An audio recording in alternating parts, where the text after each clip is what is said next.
একটা গল্প বলি শুনুন। একটা সম্ভ্রান্ত পরিবারের মেয়েকে এক মধ্যবিত্ত পরিবারের ছেলে ভালোবেসে ফেলে। মেয়েটা তাকে প্রতিদিন সময় দেয়, কথা বলে, গল্প করে, কিন্তু কোনো মতেই বিয়েতে সম্মত হয় না। আর ছেলেটা যার পর নেই তাকে প্লিজড করার বা তাকে খুশি করার চেষ্টা করে। আকাশের চাঁদ, সূর্য, তারা সমস্ত কিছু তার পায়ে অর্পণ করতে রাজি এবং বলে, তুমি যা বলবে আমি তাই করব, তুমি শুধু একবার বিয়েতে সম্মত হও। আমি তোমাকে ছাড়া বাঁচতে পারবো না, আমি তোমাকে খুব ভালোবাসি, আমি তোমার জন্য সব করতে পারি, তুমি বলো তোমার জন্য আমায় কী করতে হবে, শুধু তুমি বিয়েতে সম্মত হয়। একদিন মেয়েটি বলল, তুমি আমার জন্য সব কিছু করতে পারো? বললো, আমি তোমার জন্য সব কিছু করতে পারি। বললো, তাহলে তুমি তোমার মায়ের হৃৎপিণ্ডটা এনে দিতে পারবে? তুমি তোমার মায়ের কলজেটাকে আমাকে এনে দিতে পারবে? বললো, আমি পারবো, আমি তাই পারবো। বললো, তাহলে তুমি তোমার মায়ের কলজেটা আমাকে এনে উপহার দাও, আমি তাহলে তোমাকে বিয়ে করব। পাগলের মতো ছুটতে ছুটতে সেই ছেলে চলে গেল তার বাড়ি। দরজা থেকে চিল্লাচ্ছে, মা মা মা।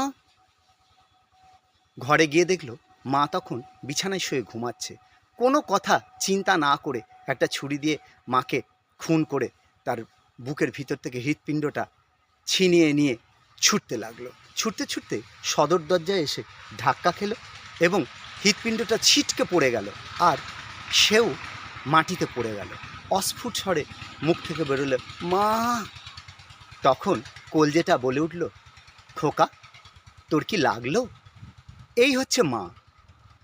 অত কষ্ট স্বীকার করে মৃত্যুবরণ করলো, তবুও ছেলে মাটিতে পড়ে গিয়েছে, মায়ের বুকে ব্যথা লেগে গেল। সেই জন্যই বলি, মায়ের জন্য কি আলাদা করে কোনো দিবস হয়? মাতৃদিবস, মাদার্স ডে, এসব কি হয়? মায়ের জন্য তো প্রতিদিনই মাতৃদিবস। আমাকে কিভাবে মানুষ করেছে আমার মা আমি দেখিনি, সে সৌভাগ্য আমার হয়ে ওঠেনি, কিন্তু আমার দুই সন্তানকে আমার স্ত্রী কত কষ্ট করে মানুষ করছে সেটা থেকে অনুভব করতে পারি মা কত কষ্ট করে আমাদেরকে মানুষ করেন। তা সেই জন্যই বলি, সন্তানের কাছে প্রতিটি দিবসই মাতৃদিবস। সেই দিন থেকে যেদিন মা তার গর্ভে ভ্রূণটিকে ধারণ করেন, ঠিক সেই দিন থেকে মা আমাদেরকে আগলে রেখে দিয়েছেন।